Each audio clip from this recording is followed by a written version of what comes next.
For like decades, the way we looked at male fertility was super simple. It was basically a pass-fail test. You get a score, and that was that. You were normal or you weren't. But what if that whole way of thinking was kind of flawed? Well, the World Health Organization just dropped a bombshell and rewrote the entire rulebook. And trust me, it changes everything for couples trying to conceive. Let's break down this massive shift. Okay, so it all kicks off with the most common test you'll find in any fertility clinic, the semen analysis. For years and years, the single number you got from that test was treated like the final word. But for a while now, there's been this quiet revolution brewing behind the scenes. And honestly, it's about to turn the whole thing on its head. And really, this is the question that gets to the very heart of the matter. How can one single snapshot in time possibly define something as incredibly complex as a man's ability to conceive? And the answer, as we're now finding out, is a big, resounding no. It just can't. You see, the old way of doing things was so black and white. You were either normal or you were abnormal. You passed or you failed. But the new rules from the WHO? They're all about embracing the gray areas. Because, let's be real, fertility isn't an on-off switch. It's a spectrum. So, you're probably wondering, where did this massive change even come from? Well, it all comes down to one single, super influential document, the WHO's Manual for Semen Analysis. This thing is the global gold standard for labs pretty much everywhere. Now, this manual isn't some new thing. It's been around, evolving since the first edition way back in 1980. The fifth edition, from 2010, is the one that really cemented those reference values that many of us are familiar with. But then, 2021 happened. And the sixth edition? Wow, it didn't just tweak the numbers, it blew up the whole philosophy. Now right here, this is the bombshell. In the sixth edition, the WHO states, in no uncertain terms, that the very reference ranges that were the cornerstone of how we did things, well, they cannot be used to label a man as fertile or infertile. Let that sink in. The pass/fail system we've relied on for so long, it's officially gone. Okay, so naturally this raises a huge question, right? If the old scores are basically meaningless, then what's the point of even doing the test anymore? I mean, it's got to be a confusing time for doctors and patients alike. But you know what? It's also opening the door to a much, much smarter way of looking at all this.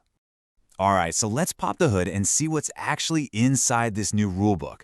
What did the WHO add? What did they take away? And what kind of challenges does this new approach create for everyone? You know, a really good way to get our heads around this whole shift is to look at it like a SWOT analysis. You know, the strengths, weaknesses, opportunities, and threats. So, on the plus side, the strengths. This new manual is just way more scientifically solid. It's built on more diverse data from around the globe, giving us a way more accurate picture. It also brings in advanced tests, like sperm DNA fragmentation, which gives us a peek at the genetic health of sperm. And maybe the most important thing? It finally, officially acknowledges that infertility is this complex, multifactorial puzzle. It's not just about one number. But hey, it's not perfect. There are definitely some weaknesses here. We're still missing good data from key regions like South America and Sub-Saharan Africa. And here's a big one.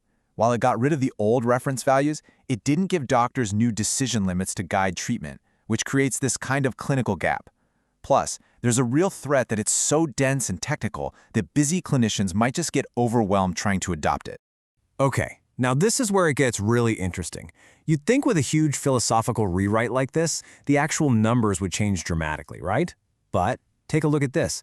The values for what's considered the lower limit for fertile men, they barely moved. Total sperm number, exactly the same. Normal forms, no change. Motility, it barely budged. And that brings us to the absolute key takeaway here. The data, the numbers themselves, they didn't really change all that much. What changed was the entire philosophy of how to use that data. This wasn't like a minor software update, you guys. This was like throwing out your old computer and getting a brand new operating system. So this whole philosophical shift is really just setting the stage for what's next. The sixth edition isn't the last word on this. It's really the foundation for everything that's about to come. So what can we expect down the line? And just how futuristic are we talking? Well, get this. Researchers are already predicting that the next edition could include ways to do semen analysis at home, on your cell phone. Yeah, the entire lab could literally be right there in your pocket. And honestly, this is where it starts to sound like science fiction, but it's real. The 7th edition is probably going to be powered by AI and computer-assisted analysis, which will make testing more objective and consistent than a human eye ever could. We're also going to see this much deeper dive into genetics and epigenetics, and brand new biomarkers like oxidative stress will become routine. It's a whole new level of detail. At the end of the day, the ultimate goal here is to solve that little problem the 6th edition created. We're trying to move past these vague reference ranges and create clear, evidence-based decision limits. The idea is to have clear thresholds that actually help doctors and patients make real-world clinical choices, like should we try this treatment, or is it time for IVF? It gives everyone a much clearer path forward. So when you put it all together, what does this mean for how we should think about fertility now? Well, it's definitely not about a single number anymore. It's about seeing it for what it is, a complex puzzle with a whole lot of interlocking pieces. Well, this new manual really helps us understand something researchers are calling the gray zone of indeterminate fertility. This is that huge middle ground where, yeah, pregnancy is absolutely possible, but there's also clear room for improvement. It's not a fail anymore. It's an opportunity to improve things.